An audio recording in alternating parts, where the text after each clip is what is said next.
Excellent. Hello, everyone. I wanted to go on to Zoom really quick and show you what I've been working on today and why.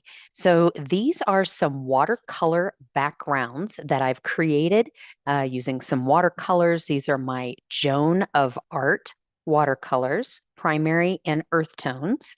And also, this is just like a little cheapy set of metallic watercolors as well.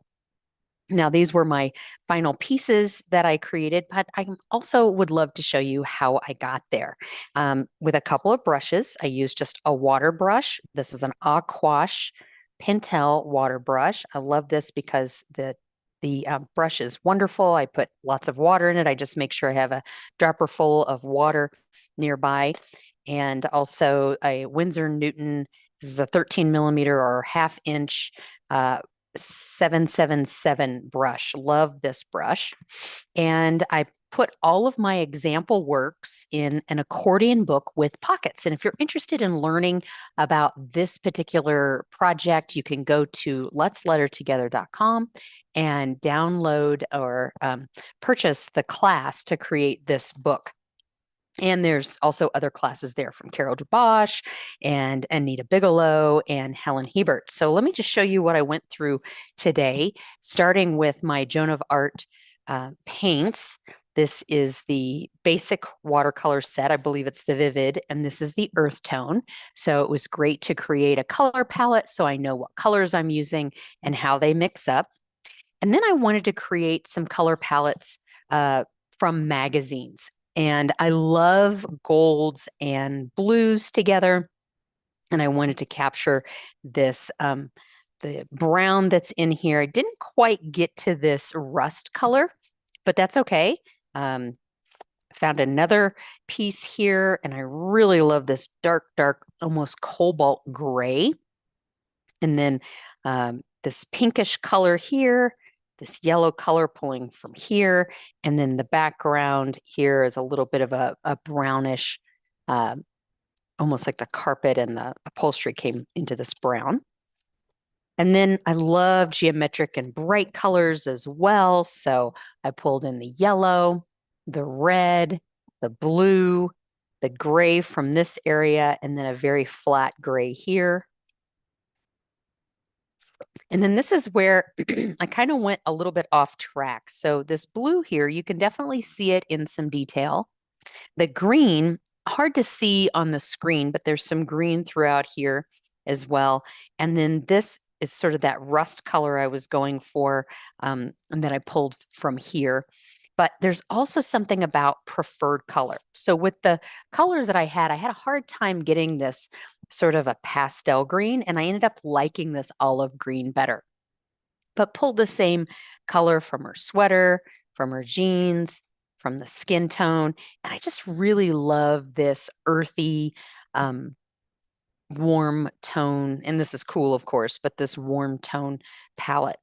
And again, pulling from preferred color. So love this red. This purple isn't quite the same, but I like this eggplant a little bit better. And this blue isn't quite the same, but I like this ocean color blue a little bit better too. So really playing with some of these color palettes. This is just going to be a great way to organize these colors and create different moods.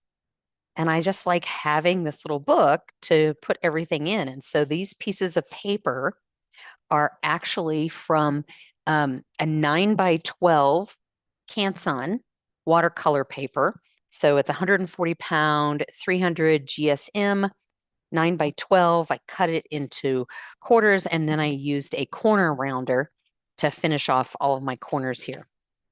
And then I created some brush marks, just playing with how does a flat brush work. It makes wonderful square shapes as opposed to a pointed brush here, whether it's on the very tip or you're flicking up or you're using the side or the very tip.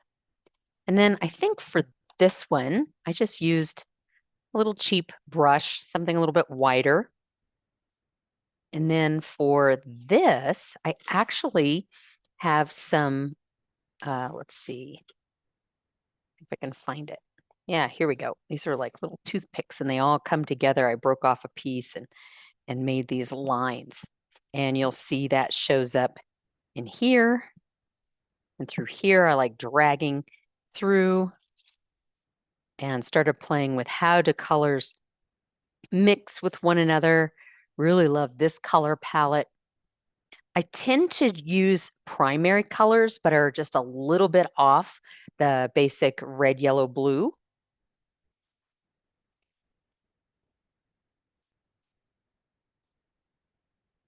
So great way to organize. And then really started playing with how do the washes come together, different colors. And then here's where I started adding some metallic, some other marks, playing with different, again, more colors and how they blend with each other. And really playing with, abstract shapes, scraping into the ink and the paint to see what happens. And then if I don't like something or if I have some extras, here's an extra pocket that I have here. These were actually from the magazines, and I pulled a couple of out here. These are very similar to what I already had with the browns and the blues and the copper tones. This has a little bit brighter color. I was going to play with those, but I think I'm going to need different watercolors to get these really, really bright tones. Those are just some more blues. And then I pulled this out too. This turquoise to teal color is just gorgeous. But again, I don't think I'm going to be able to get those colors from the color palettes that I have. So I may need to go and get some more watercolors. And then I created this piece. I was thinking about turkey tail. It's a mushroom that I actually consume quite a bit of. And I was thinking about turkey tail, but not crazy about this particular piece. So I'll probably either paint over it or cut it up into other shapes.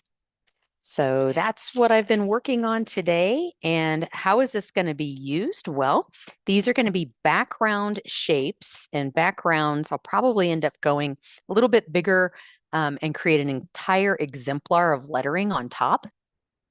And then I'll probably make much smaller pieces that'll be like little monograms. And then where I'll put a letter on top. And then I plan to sew and stitch onto the paper. So lots of layers of process. But first I had to work out my marks and my color palette. I'm still working on the marks, but at least I've got some nice color palettes to work with. And I hope you'll join me next year in Make It Your Lettering Year, where we're going to be talking about Surface, how to work on Surface, and how to integrate your lettering into